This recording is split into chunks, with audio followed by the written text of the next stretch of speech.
So that's pretty cool. So it's going a long ways. It's almost like everybody knows about Windows or everybody knows about Mac, but 90% of the servers across the world are Linux. Correct. So all the, it's like, this is our person that's working behind the scenes, doing all the hard work. Everything that's getting done is done by Linux. Oh, but we have our Windows stuff and we have our Mac and we're, and it's the main, workhorse out there.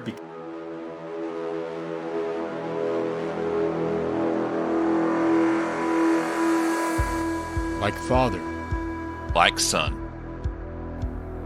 just two regular guys that love to distro hop. Not too technical or even bleeding edge. But functional and necessary for getting things done. In Linux and open source. Join us as we learn together on the Father and Son podcast.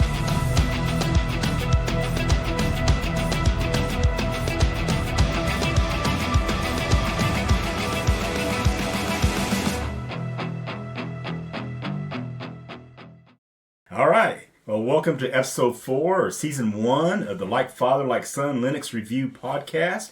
And I am like father. And I am like son.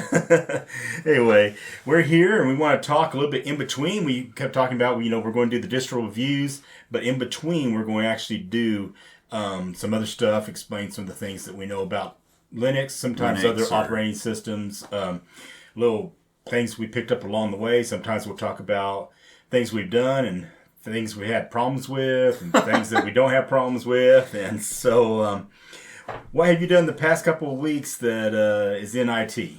Well, I actually decided to install our next operating system that we're going to be talking about, which we'll do at the end. We'll talk a little bit about at the end, onto my laptop.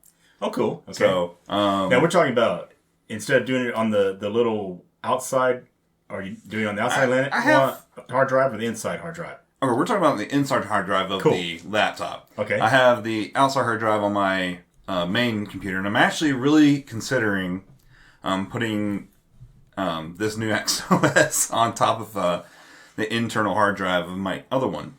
Right. I've also been trying to learn a note-taking application that I just found out about that you've actually been using quite frequently. That's Obsidian. Yes. And we'll talk about that a little bit. I was talking about moving my files around on Obsidian. I'll probably go ahead and put that in this podcast. But yeah, it's pretty cool. But I'm thinking about using that to kind of mind map my program a little bit. Cool. I think that's what it's made for. I was trying to do it with my Bible study stuff, and I just haven't got it all the way around yet. Right. And I think it'd be pretty good for some of the Linux stuff we do, too, because, when you're bouncing around with Arch and... Yeah, no kidding. And some of the Ubuntu stuff and everything like that, but some of the stuff comes across. Like we were talking back when we did Void, and you had that system M, but for them, you had another one run it, I believe, right? Right. And stuff like that. But some of the other things are real similar, but it's like you could drop down that keyword, it'll go to all these different pages that you may use that keyword. Exactly. So, yeah. So you don't have to go back and try to research stuff that you've already researched and sit there and go, oh, yeah, I've been here before. Yeah. So. Yeah, I mean, it doesn't hurt to go back over things like that. No. But, so that's kind of what my plan is. The other thing is my job went and redid the form that my program uses as a template. So now I got to go back and edit my program again. Okay. But what I think I'm about doing is making it a little more dynamic. So anytime they do change the form, I may not have to go in there and edit the program anymore. They would just read off the form and work off that. Okay. Yeah. So that'd be a lot easier that way too. Yes. And be streamlined, and if I get that, especially if I get that mind map, I'm not saying I'm trying to make myself less valuable as a team member, but if somebody else were to have to fill my shoes, they would have the ability to do so. Right.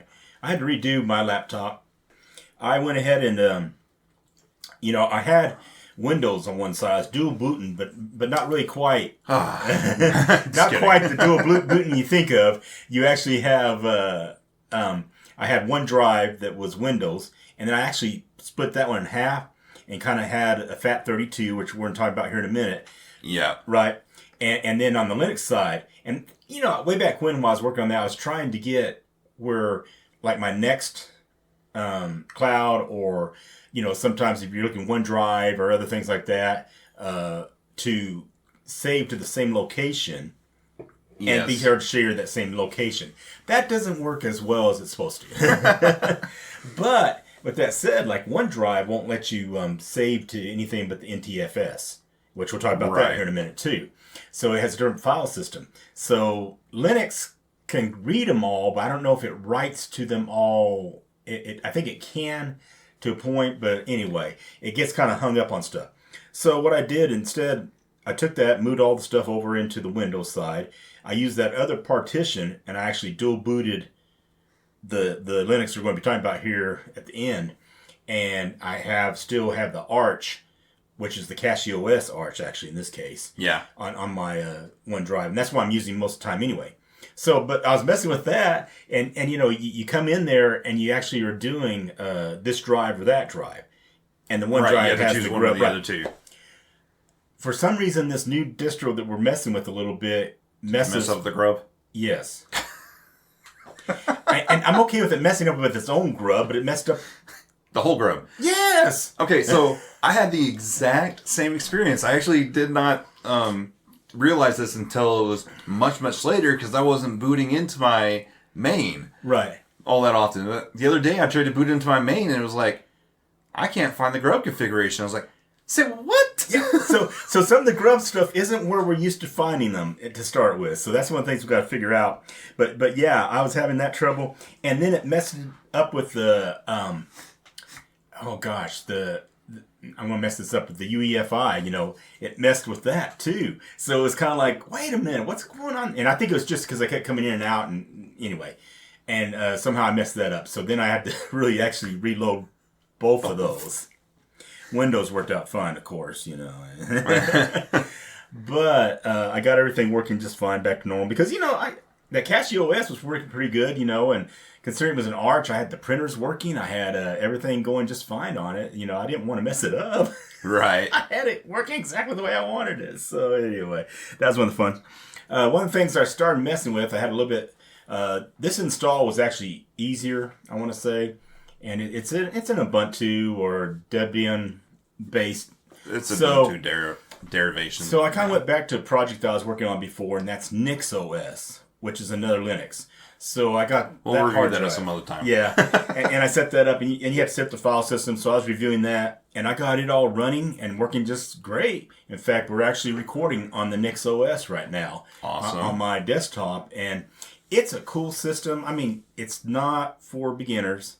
And I'm not saying I'm any expert either, but, it takes a little bit of work. You're kind of putting the stuff in you want, and then you can take that configuration file and you can bring it over to your laptop and use the same configuration file or into another computer you want, and that way you don't have to repeat all this stuff. Right. And you'll load up the way you want. All you have to do is do a few little tweaks, like, this printer instead of that printer, or this hard drive instead of that hard, right. And it actually has the hardware configuration separate from the regular configuration. But it's a cool thing. It's worth looking at. It does have like over 80,000 packages that you can load and stuff. So you might be able to find the stuff you need anyway. But that worked out pretty good. So I like doing that. All right. So we were talking about file formats last week. And before we get into that, is there anything you wanted to correct from last week? I can't think of anything off the top of my head when I reviewed it. No, I can't think of any top of my head, but that might be the sickness before. If we have something with, in the previous episode, we'll go ahead and correct it, because we're going to mess up from time to time or say something we didn't mean to say, and we'll correct that. But we wanted to talk about file formats to start with. There's so many different file formats, and sometimes when you load these Linux operating systems, they give you a choice. Yeah, they'll either have a default or they'll give you 14. One of the two. But yeah, they usually give you a choice. Some of our favorite ones are probably EXT or EXT4, I think is what it's called, right? And what's the other one, like BTRF or Btrfs. Yes. And that's one of the ones we liked ever since we started using Garuda. Yep. So we like that one too. But they also have other ones that Linux actually uses too. like FAT32. And I want to say your FAT is also where you usually put your bootloaders, right? Is on a FAT file system as well. You're talking about, and yes, we're talking about the your live USBs there when he's talking about the bootloader. I think it also does it out there on your hard drive for whatever you're loading. Yeah, all your thumb drives have that. Right. FAT32. Actually, believe it or not, most of your thumb drives are going to be FAT32. You may run into occasionally one or two that are NTFS, but maybe. But probably someone most of them specifically did it that way. Yeah. Yeah, most of them are going to be FAT32 because it's universal. It is much easier. Fun fact about a FAT32. I'm not fat. FAT32 file system, you cannot store a single file that is larger than 4 gigabytes. I'm trying to think of well, I guess some of the ISOs have like 3.7. There is some that has some 5s. Oh, no, I'm thinking about it. Yep. A few of the movies that we might work on or something like that will be up there in the 2s and 3s, I think. Yes. So. Yeah. But if you wanted to get around that, they have another file system that is, I guess, a derivative of FAT32 called ExFat. They actually are able to That's store the new larger. FAT. Yeah. It's the new FAT.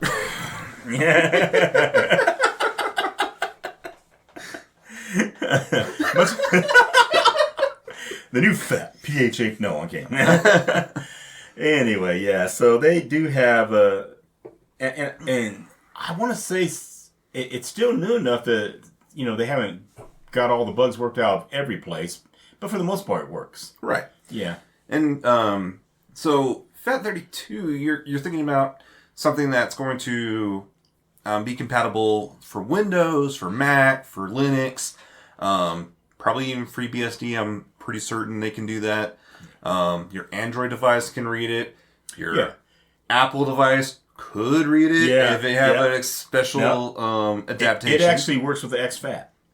Oh, really? Yes. Cool. Yeah, that's one of the ones that the Apple does use. Yep. And so when you're looking at compatibility, if you're needing both Windows and Linux, FAT32 is a good one. If you need to store larger files than 4 gigs as a single file, you're going to want ExFat. Okay? Right. And my dad was talking about doing a dual booting, and he had a extra partition in the middle here. Is that right? Swap? Or No, not a swap. Okay. So, I'll go back. One of the first time So I had 2 partitions, yeah. Right. Yeah. The first time you installed Linux for me, which was Ubuntu, I think 7.04. Okay. Way back when. I think it was the Meerkat. I'll have to go look that up. Anyway, Right. You had dual booted Moses Windows. got the 10 Commandments. And... Come on. I know I'm old, but I'm not that old. Anyway, we dual booted. He dual booted, so I had Windows. I want to say XP on one side, and then in the middle he put a FAT32 drive, and then on the other end was Ubuntu. Right. And the reason that he did it this way was that Windows and Linux could both see that FAT32 drive. So if I needed to carry a file from Windows over to Linux, or Linux over to Windows, I could put it in that right drive. there in that middle one. I mean, you can't. You usually. It's hard. I don't think you would get the Linux to save over to the Windows NTFS or something like that necessarily. You're definitely not going to get NTFS to save over onto anything else but the FAT32, or its own NTFS. So I'm not sure what all we had during that time that we're working on, but that's kind of how I set things up, even with your thumb drives, because sometimes I'll make an ISO on a thumb drive, kind of like a rescue disk, if you will. Right. So you take that thumb drive, and your Linux is only going to use 14 gigabytes, 20 gigabytes, something like that. Well, you save, you make a partition on that thumb drive.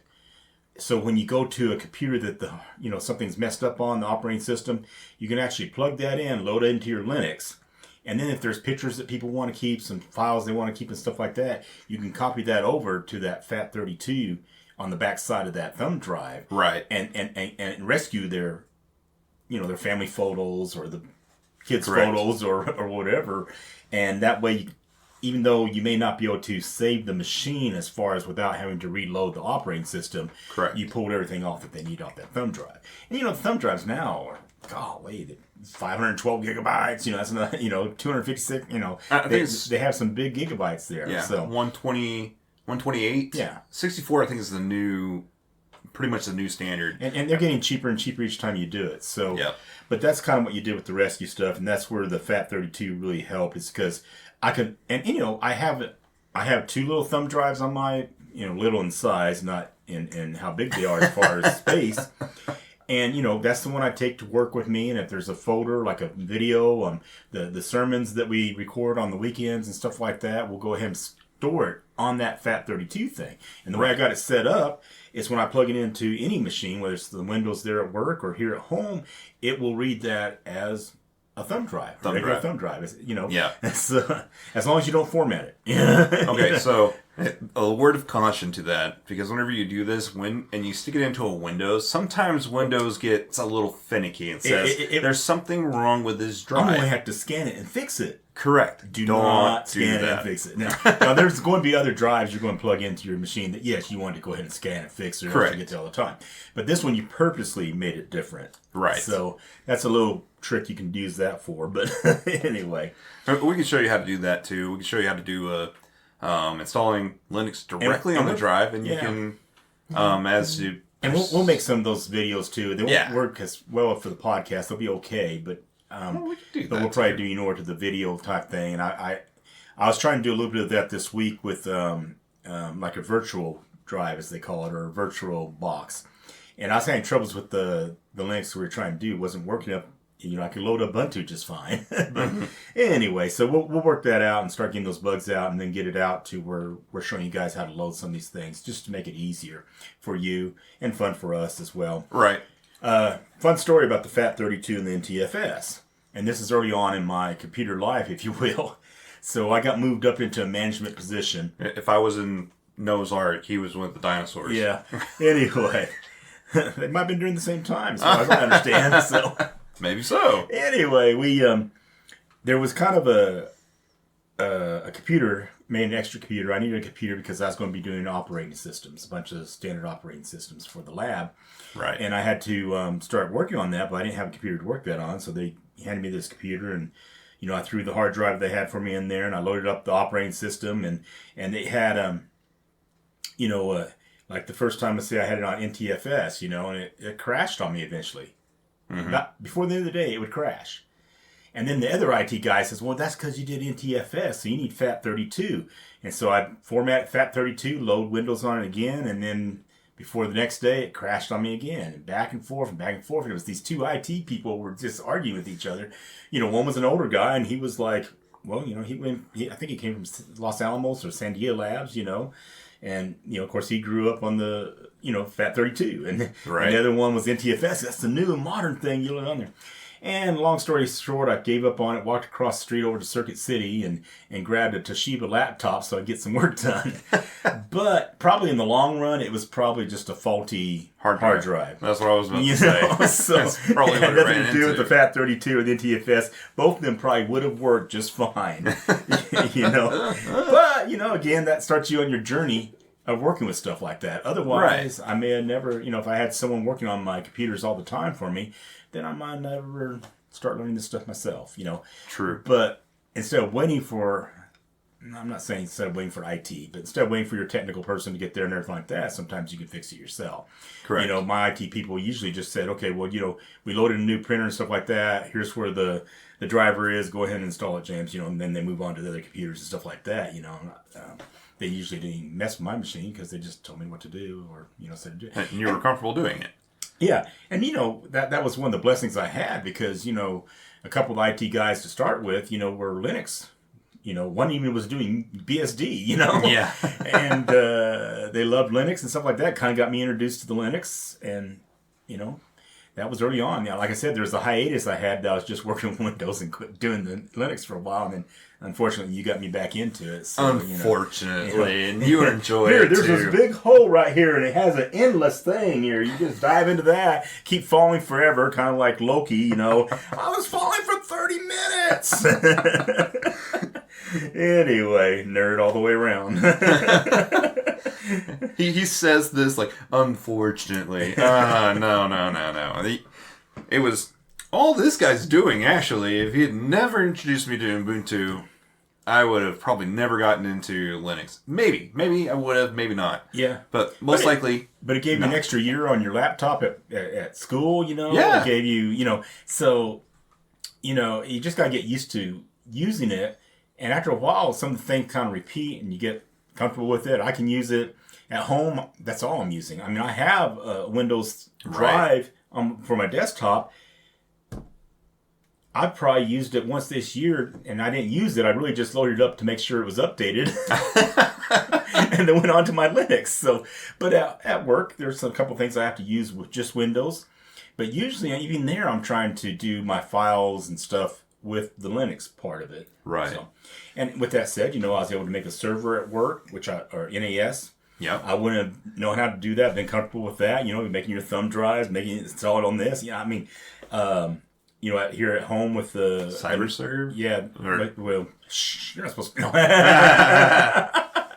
Anyway, with our NixCloud setup, we have a server here too, and you know, so I don't use Dropbox anymore. I don't really need, you know, one file or one cloud.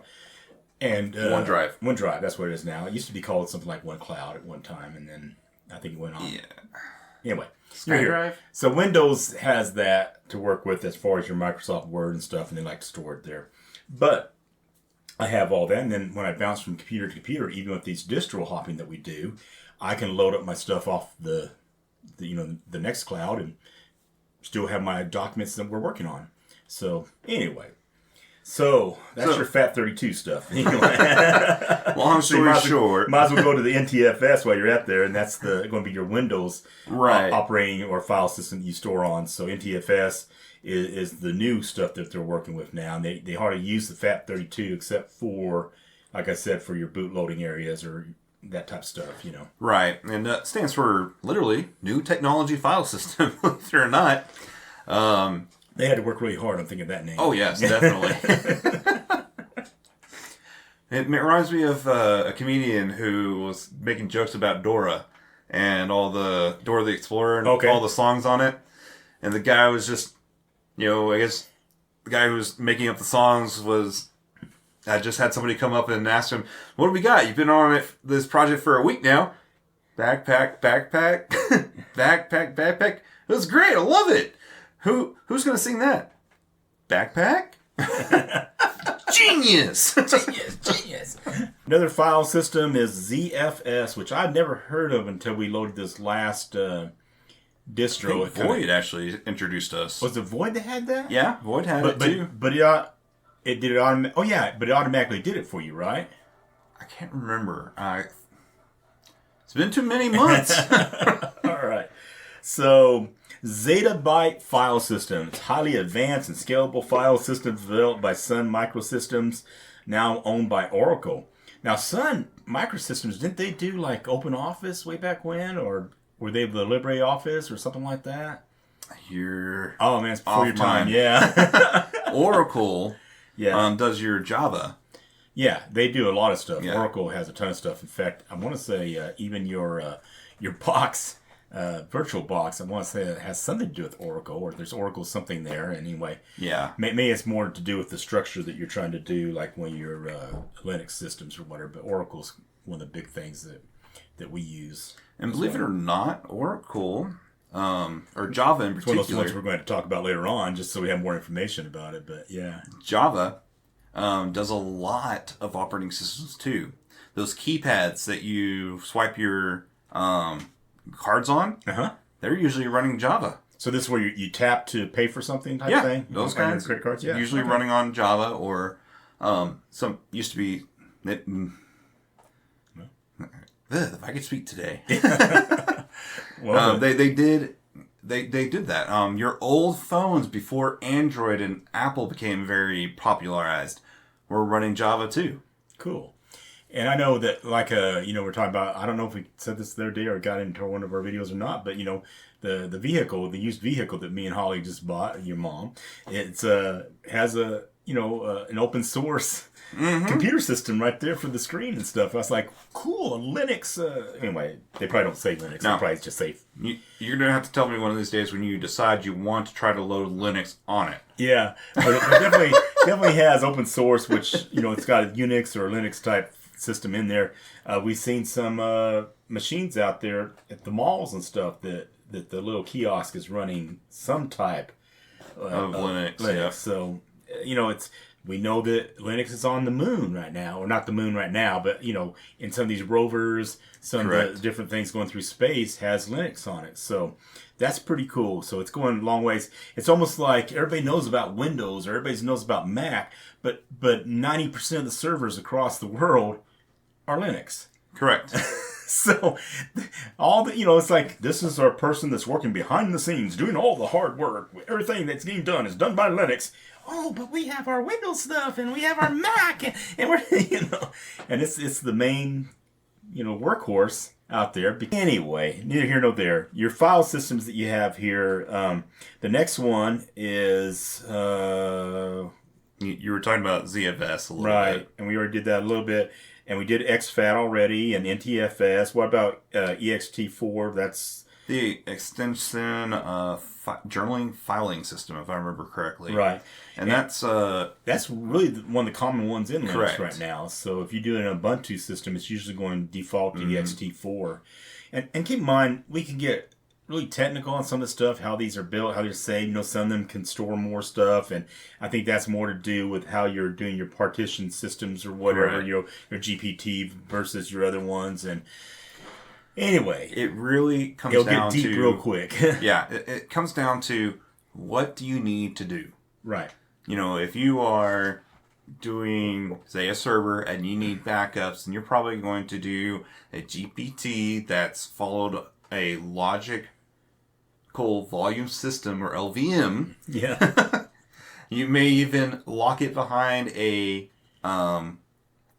password if you wish. Right. And then it's probably running a Btrfs of some sort. Correct. And then it's probably rated. But that's good. See, as I've already gotten down here, it's already pretty deep. And then we can start talking about raids and everything like that. But the hardware raid, and then you have the software raid too. Correct. But we'll talk about and we might get to that eventually. I mean, and not that I understand all this stuff about everything. I really don't. I'm just trying to understand enough to get by on some of the stuff, and some things I don't need to know at the moment, and some things you do. But right now, just know that most of them are going to be your you're going to be your XPS and then your BTFS. Those are going to be most of the stuff you're going to be working on anyway, and they're going to be fine. BTRFS, and I think they're going to be good to store wherever you want to store. You have to look at some of them to see if you're going to do some type of time shift or snapshots. Some of them work better for that, and that's just a backup system, so you can come back to it if something fails. When we're working with Arch. And I haven't had this problem in a long time, but if you go ahead and do an update, usually it's the latest and greatest, and there's a possibility it can mess up with not working right with your hard drive, or when you're and you want to be able to roll back one if you can. Correct. This NixOS I was working with, it has that ability to go back. Even if you're putting stuff in there that's not working, you'll say, this doesn't work, we're not going to save it. Yep. So that's kind of cool. It's got some safety nets for you. Right. Vanilla OS does something similar to that, too. It has, they call it root AB, if I remember correctly. That's kind of, yeah. So, they have root A and the root B, and there's two different. They have literally two partitions that are identical to each other. And one is going to have updates put onto it, and it doesn't get wrote over or copied to root B until it has a successful boot afterward. Right. And the successful boot means that it's gone through all its checks and saying nothing, at least critical, that I have just installed is causing issues. Right. If it doesn't, it will not boot from root A, it'll boot from root B and copy the changes, or uncopy the changes over. Yeah, so the one that gets to work correctly will be the one that's going to be mirrored onto the other one. Exactly. And that's pretty cool. In fact, we found out, the AS Rock, or motherboards. Yeah. On their BIOS. If you fry a BIOS, like I had one that somehow the power went out right when I was in the middle of updating my BIOS. Yeah. And as far as I know, at that point, you pretty much have, a tabletop or a Frisbee or whatever. But they have an AB switch or an AB, sometimes they're little jumpers.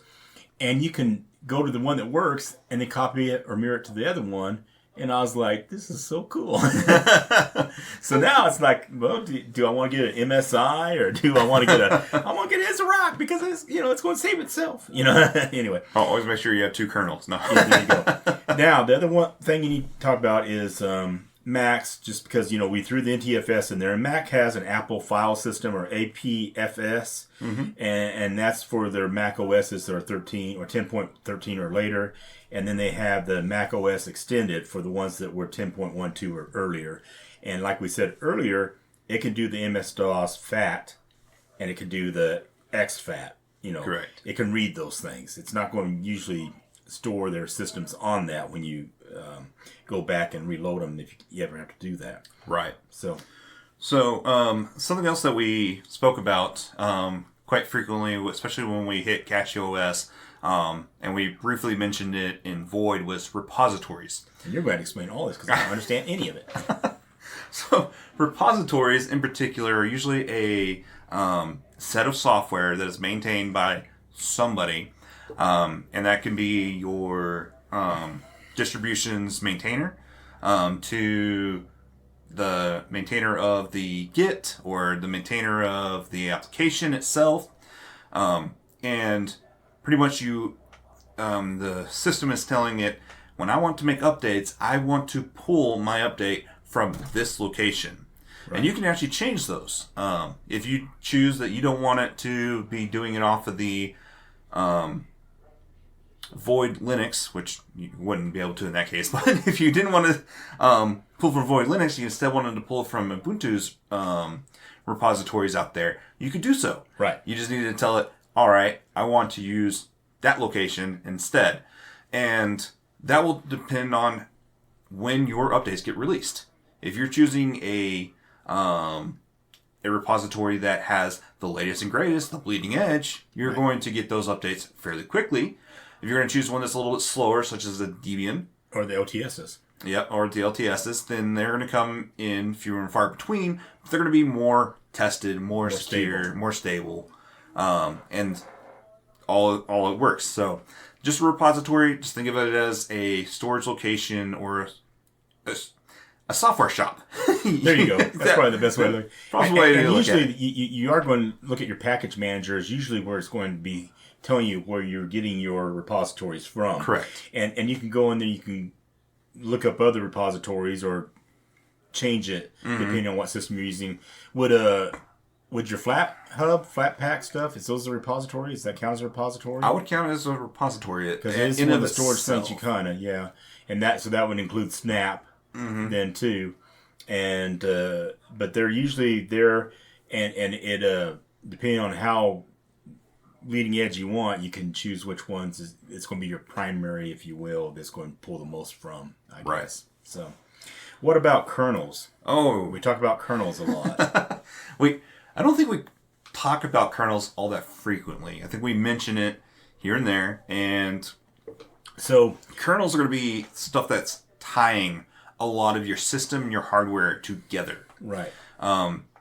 A word that you might hear in other places when you're talking about like your phone or your point of sale systems is firmware.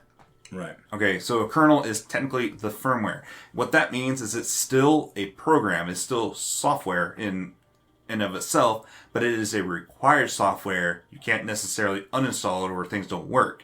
You need to replace it with another thing. So it's going to tie the software to your hardware. It's going to tell, all right, hardware XYZ communicates this way, and this software will receive it, right? Right. And the bootloader, which is something you mentioned quite frequently, right, is what which we'll be talking about next. Right, which we're about to talk about next, is what brings in, tells what kernel what image or what system or system boots To load, yeah. to load, Right. so on and so forth. And one of the bootloaders that we talk about quite regularly is Grub, and this is the Grand Unified Bootloader. Right. It's very customizable. I think they're up to Grub 3 now, or is it Grub 2 still? Maybe, but I'm thinking it's Grub 2.6 or something like that that Okay. we're using right now. I mean, you may be able to get a hold of Grub 3, but I'm not positive on that. Right. And you can actually...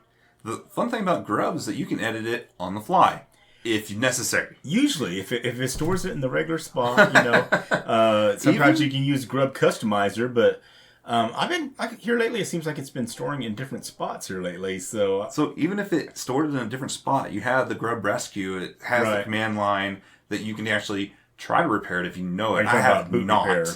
No, not boot repair. Oh, okay. So this is where you say you lost Grub entirely. Or not entirely, but the Grub configuration, you come up, you try to boot into Ubuntu, it doesn't show up.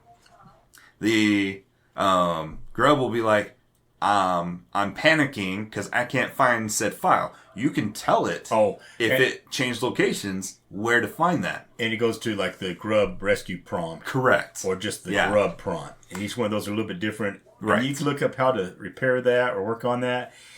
It's a bit of a pain. I'm kind of 50-50 on that. Sometimes it'll work and sometimes it won't. And it's really, oh my gosh. Talking about having a spare USB, having a rescue system on it, makes it a lot easier. Usually you'll grab your live image, as they call it, so like Linux Mint or something like that, and it will have, you can go ahead and have your Grub, boot repair on there, and go out there and they'll find it and help you repair it.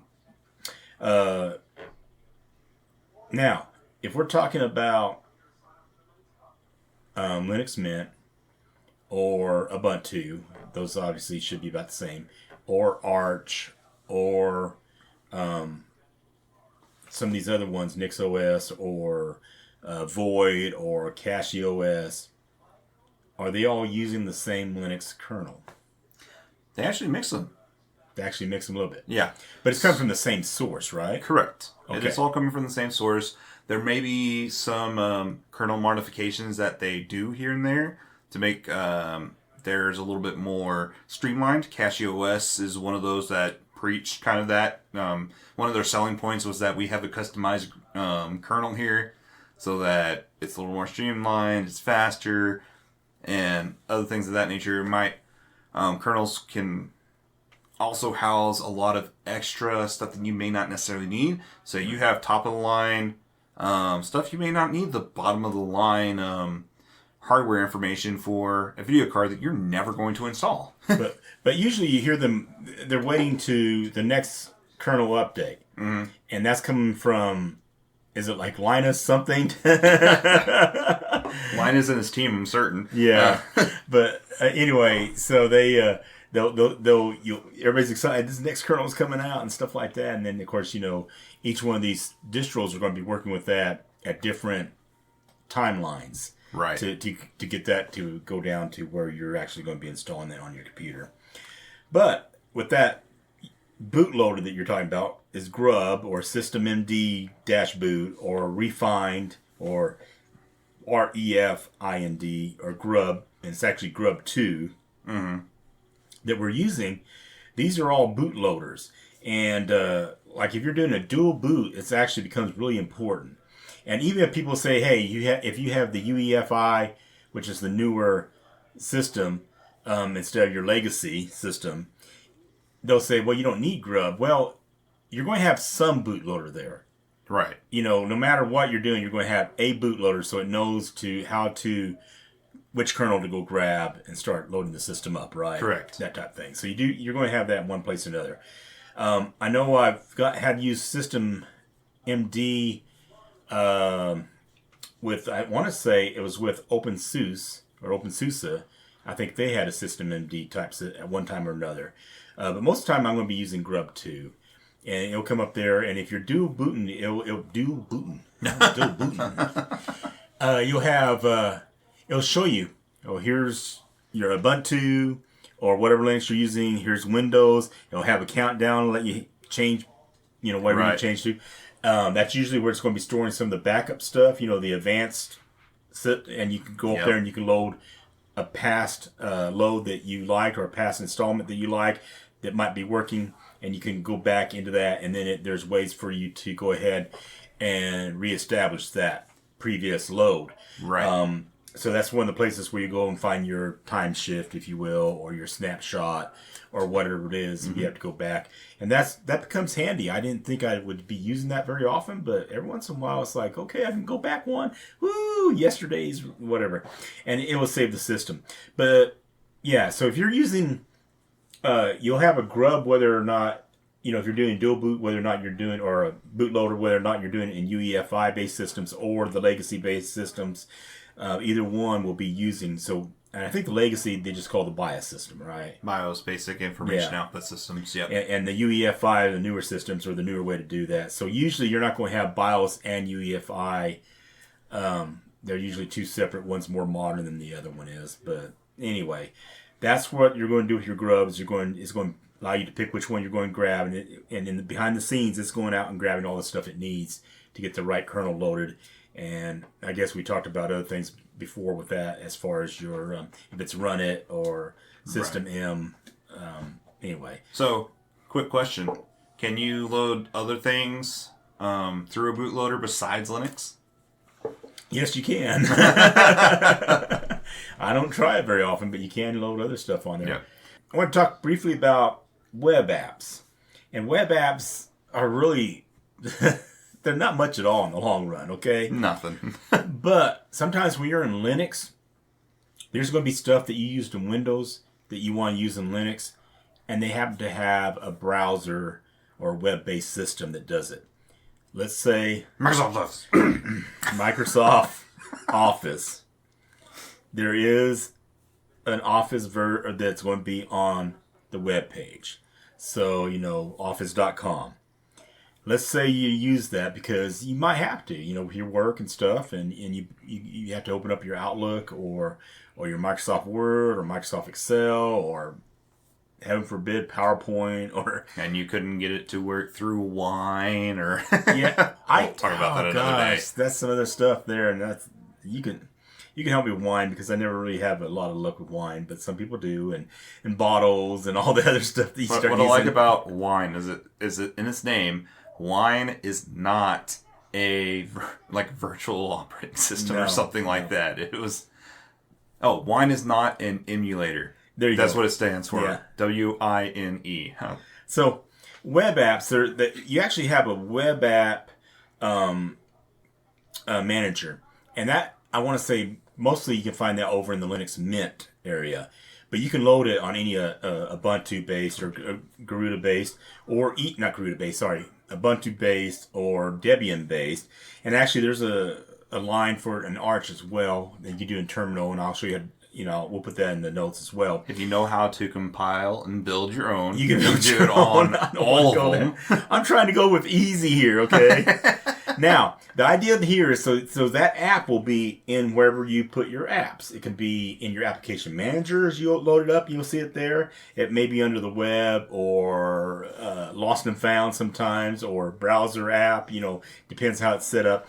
You can put it down in your panel or your dock that you use in the bottom. You can put it on your desktop, and that way you can just click up and go right to that location. Now, the Web App Manager will actually let you put your own icon there and the name, and pretty fancy. There's another way to do that. Usually, it's inside any of your Chromium-based browsers. Correct. And, if you're using Brave, I was using Thorium and doing this in Brave, and, of course, Chromium, you could do that as well. Chrome. Yeah. So you go over the right side and you can drop down on the hamburger menu, if you will, and there'll be other tools. And in the other tools, there'll be shortcut. And you click on the shortcut and it'll bring up another window there, and it'll ask you if you want to open it as a window, which you can say yes, so you can rename it. Anyway, basically you're going to have a web app at that point. And that web app will allow you to have quick access to whatever you're trying to get to. And that's, I use that for a couple of my programs. That's one of them. If I ever have to use the Office, I can do that. Logos, which is a Bible-based program, Yep. but now they have a web version of that. They don't have a Linux version. They do have a Mac version and a Windows version, but it has a powerful stuff, and it really works really good in the web app now. So I do that with Habatica. right, right. Which if you guys were listening to episode 2, you know what that is. Yeah. Anyway, we'll put the shortcuts on how to get there inside on the notes in the bottom, but that way you guys can load that up. It's just a cool little trick. I mean, I don't know. We use it like that every once in a while. I like to have everything down there on my bar as I'm going across my panel or my dock. You know, I made my panel look like a dock on this operating system here, so I don't know. Anyways, so let's move on to this operating system that I have to be looking at right here on my laptop. So do I. Yeah. Surprise, surprise. So we're doing some distro hopping. So as you know, Because we're distro hopping bros. yeah, we're going to bros, not bros, but bros anyway. And it's not Bromium OS because that's my chemistry background. But we think since it's from Brazil, we're just assuming it's Brazil Right. operating system. So BROS, it's an Ubuntu based or fork or Debian fork, I guess, or Yep. a fork of a fork. I don't know exactly if it's coming directly off of Ubuntu or off of Debian. I believe it comes directly from Ubuntu. Ubuntu. Anyway, so that's going to be the one we've been driving for the last 2 or 3 weeks, and we're going to be driving for a couple more weeks and trying that out. So that's our distro hopping, and we're going to be hopping too. So anyway. All right, now we're doing our Bible verse, and the Bible verse of the day is going to be a final greeting since we're coming to the end of this episode. It's perfect. It fits right here, and that's in 2 Thessalonians 3:16. So, Jamie, can you go ahead and read that? Of course. Now, may the Lord of peace himself give you peace at all times and in every way. The Lord be with all of you. Yeah, each day that we're walking out here, we need to actually just try to be peaceful towards each other and peaceful in our own thoughts. And, we seem to be in this world that we like to put drama on ourselves and more drama on top of drama. And drama, it's almost like people don't think they're alive unless they're doing drama. And really, even when we're working with these distros and stuff, when things aren't working right, sometimes you just need to walk away and come back to it later and things will work fine. I'll have days where it seems like I'm getting everything working just perfect. It's like, yeah, that's a great IT day. And there's other days I can't get anything to work right. But walk away, just be in peace, and always greet each other peacefully. And when you leave each other, say, can't wait to see you again. Anyway, Right. With that said, love God, love your neighbor, keep your mind sharp and also your computer with Linux and open source. Thanks, guys. Take care, everyone.